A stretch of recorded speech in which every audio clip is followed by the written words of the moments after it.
Dois temas que são constantes no Evangelho são o da confiança e o da vigilância. Hoje nós celebramos a festa de São João da Mata, e uma das diferenças dos lecionários entre a missa na forma extraordinária, dita tradicional, e a missa na forma ordinária, a missa chamada de Paulo VI, é que na missa tradicional dá-se muita ênfase ao santoral, à vida dos santos, como evangelhos vivos, como pessoas que praticaram o evangelho no dia a dia e são modelos para nós de santidade para alcançarmos a vida eterna.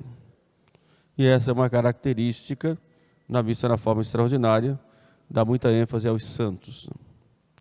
Hoje nós celebramos a festa de São João da Mata, como eu disse, que viveu no século XII, morreu no século XIII, foi ordenado ali por volta de 1193, portanto, um santo de plena Idade Média. Estudou na Universidade de Paris, e quando foi na primeira missa, ele teve uma visão em que contemplou Jesus Cristo sentado num trono, e ao lado dele dois homens, um escuro e um branco, como escravos que precisavam ser libertados por Jesus. E quem os libertava era um homem de branco que chegava com uma cruz no peito. Jesus os libertava através desse homem. Ele não entendeu muito bem o que significava aquela visão, e logo depois, então, da primeira missa, ele vai em busca de alguns eremitas, dentre eles São Félix, e fica algum tempo em oração, discernindo o que é que Deus queria da vida dele como sacerdote. Naquela época havia, estamos aí na Idade Média, os muçulmanos, eles faziam muitas incursões na Europa, tinham dominado lá a Espanha e Portugal, e ali no mar Mediterrâneo havia muitos piratas muçulmanos que invadiam os portos e levavam muitos homens como escravos, cristãos como escravos, e levavam em geral para a África. E havia muito perigo desses escravos cristãos perderem a fé. E São João da Mata, discernindo com São Félix, decidiram então fazer uma ordem religiosa em honra da Santíssima Trindade para resgatar esses cristãos que estavam lá como escravos dos muçulmanos. Foram ao Papa, o Papa Inocêncio III, o mesmo Papa da época de São Francisco. Então vocês observam que nas grandes crises da igreja, Deus sempre suscita homens valorosos. Então nessa época nós temos São Domingos de Gusmão, como o padre que funda a Ordem dos Pregadores, São Francisco de Assis, que nós conhecemos como franciscanos, funda os franciscanos, uma ordem de vivência do Evangelho, São Raimundo Nonato com São Pedro Nolasco funda na Espanha a Ordem das Mercês, e nós vamos ver aqui então, na mesma época, São João da Mata com São Félix fundam essa ordem dos padres trinitários, quer dizer, para mostrar bem claro que a nossa fé é a fé na Trindade, um Deus em três pessoas. Isso nos deixa com muita confiança, porque hoje nós vivemos uma crise na igreja muito grande, uma crise no mundo, com uma grande perseguição dos cristãos, uma grande dificuldade dos cristãos de viverem a sua fé. E hoje também Deus vai suscitando pessoas no mundo, não só para a vivência da fé, mas também para a defesa da fé. Isso deve nos levar a uma grande confiança. O fato é que eles fundaram a ordem dos padres trinitários e logo começou a se espalhar o número de sacerdotes trinitários, receberam a aprovação do Papa Inocêncio III e eles receberam autorização para fazerem coletas. Então faziam coletas nas cidades lá da Europa, sobretudo Alemanha e França, Itália também, para poderem angariar dinheiro, fundos, para irem aos muçulmanos na África e resgatarem, comprarem aqueles escravos e darem liberdade. E era muito interessante o trabalho dele, em que ele trazia esses cristãos que tinham sido escravizados e não voltavam logo para a família. Eles tinham lá uma espécie de casas, e essas casas eram de recuperação para eles se prepararem espiritualmente, moralmente, também do ponto de vista do trabalho, para depois regressarem às suas famílias. Era um trabalho muito bonito e muito importante que os padres trinitários faziam naquela época, apesar das perseguições dos muçulmanos. É conhecido o fato de certa vez ele vai à Tunísia e consegue resgatar 120 cristãos e coloca nos navios, e no meio na vinda para a Itália, os piratas muçulmanos invadem o navio e rasgam as velas para que eles se percam e naufraguem. E milagrosamente eles chegam à Itália. O tema do Evangelho de hoje nos fala então desses dois pontos importantes para a nossa vida, que são o da confiança e o da vigilância. Cristo muitas vezes nos ensina que nós devemos confiar. Tende confiança, filhos, eu venci o mundo. Não temais, pequenino rebanho, porque foi do agrado do vosso Pai dar-vos o seu reino. Nós devemos confiar, não só do ponto de vista espiritual, quanto do ponto de vista material, porque a vitória é de Jesus Cristo. Ele já venceu. Ele disse, eu venci o mundo. Aqui não está em questão de se nós vamos querer ficar do lado de Cristo ou do lado oposto ao de Cristo, para ver qual dos dois vai vencer. A questão aqui está em ficar do lado de quem venceu ou do lado do vencido.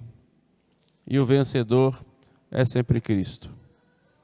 Apesar de uma aparente vitória do mal, porque o mundo jaz no maligno, e Deus vai permitindo que o maligno faça suas coisas, para que a derrota dele seja mais contundente, Cristo já venceu. Por isso nós devemos confiar nele sempre. Nunca desanimar. Nunca. Mas além da confiança, nós devemos ter a perseverança. E o tema da perseverança com a vigilância é constante no Evangelho. Sede sóbrios e vigiai, porque vosso adversário, o demônio, anda como um leão ao redor de vós, procurando a quem devorar. Vai nos chamar a atenção São Pedro. No outro lugar, o livro do Apocalipse diz, cuidado terra, porque o demônio sabe que pouco tempo lhe resta. Portanto, vigiemos. E Cristo diz, o servo bom é aquele servo vigilante que espera o seu Senhor quando volta das bodas. E no Horto das Oliveiras diz, orai, vigiai e orai, para não cair em tentação. Mas em que consiste essa vigilância? Primeiro, de não sermos ingênuos, achando que o mundo vai bem, que tudo está muito perfeito. Nós temos ataques de todos os lados. Primeiro, dentro de nós mesmos, muitas vezes a nossa carne se revolta pela preguiça. Imagine se levantar de manhã para ir à missa. Meu Deus, que moleza, que preguiça. Que vontade de ficar um pouquinho mais na cama, né? Na hora de rezar, quanta dificuldade. Às vezes deixamos para rezar muito tarde da noite, quanto sono, né? Vigilância, vigilância. Saímos na rua, quantas coisas ruins aparecem que nos levam à tentação dos olhos. Então temos que vigiar. Nunca procurar ficar diretamente fitando coisas que possam ofender a Deus e possam prejudicar a nossa imaginação e nos levar ao pecado. Quanta vigilância devemos ter, por exemplo, quando nós sentamos à mesa e que tem uma comida tão gostosa que a gente não quer mais sair dali e quer comer cada vez mais. Quanta vigilância nós temos que ter numa conversa com as pessoas em que a conversa está tão boa e começamos a falar mal de pessoas, falar de um de outro, ou criticar, ou julgar. E quanta vigilância temos que ter com a nossa língua e temos ali que ficar calados, fechar a boca. E quanto silêncio temos que fazer ali, sobretudo quando vem aquela tentação de crítica ou de maldição. Não? Quanta vigilância temos que ter quando uma pessoa nos contraria e é preciso calar numa discussão, não? Que a pessoa não fique falando e a gente fica rebatendo, falando, retrucando e querendo ter mais e mais razão. Quanta vigilância temos que ter na imaginação, que é como louca da casa, no de Santa Teresa, e que vem e que vai levando a uma coisa e a outra, e aquilo mexe conosco e nos leva a ofender a Deus. Quanta vigilância temos que ter até no afã do trabalho e queremos trabalhar demais, sem um tempo de pausa para a oração ou para o descanso. Então nós temos que ter vigilância o tempo todo, não? Porque para nós termos um autodomínio, não queremos fazer a nossa vontade, mas fazer o que é certo e o que é a vontade de Deus. Temos que vigiar.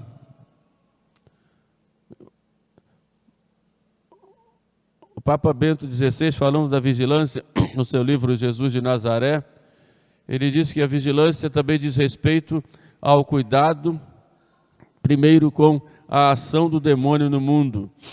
E o demônio age, então temos que ter o discernimento de saber quando uma coisa é do demônio ou não. Daí a importância de muitas vezes procurar um diretor espiritual, alguém que possa aconselhar e discernir. Cuidado que essa ação é do demônio, então tem que vigiar, que ele está pronto para dar o bote. Às vezes aparece como um anjo de luz, querendo aparentemente uma coisa boa, e aí que nós caímos. Então temos que ter esse discernimento, que muitas vezes não conseguimos fazer sozinhos. Temos que ter alguém que nos ajude. Cuidado com esse ponto, cuidado com aquele, que essa ação não é a ação de Deus, é a ação do mau espírito. Mas o Bento XVI vai mais além, ele diz que essa vigilância também é necessária para nós não estarmos com os olhos fechados diante das maldades e da ação do demônio no mundo. Não só com relação a nós, mas no mundo também.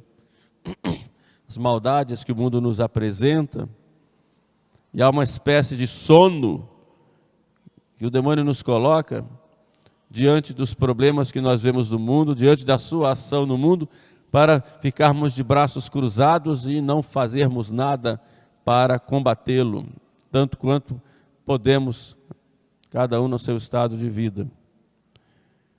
Portanto, a vigilância deve ser constante, mas a vigilância deve vir unida à oração.